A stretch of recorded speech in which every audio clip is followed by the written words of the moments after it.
Welcome to the Learning Pines YouTube. We hope this video helps.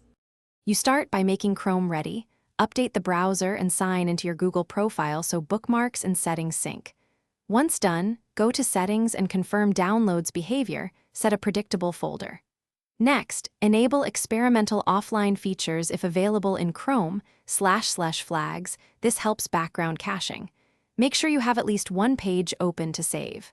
Finally, create a dedicated folder for saved pages so you can find offline copies quickly when you need them. You now save content for offline access. Use Save Page as Ctrl+S to store a complete web page including assets. Choose the folder you prepared. Once saved, add articles to reading list for lighter, text-focused offline copies. If a site offers a progressive web app, install it.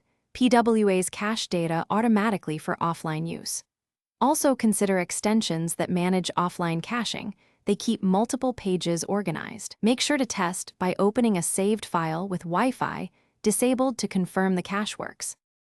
You finish by verifying. Switch to airplane mode or disable Wi-Fi, then open your saved HTML files or reading list items to confirm they load. If a page fails, force reload from the local file rather than the network. If still broken, clear site data for that domain and resave the page. Make sure experimental flags you enabled are still active. One key troubleshooting tip: if content shows incomplete assets, resave the page after disabling extensions that block scripts. Those can prevent full caching. Thanks for watching.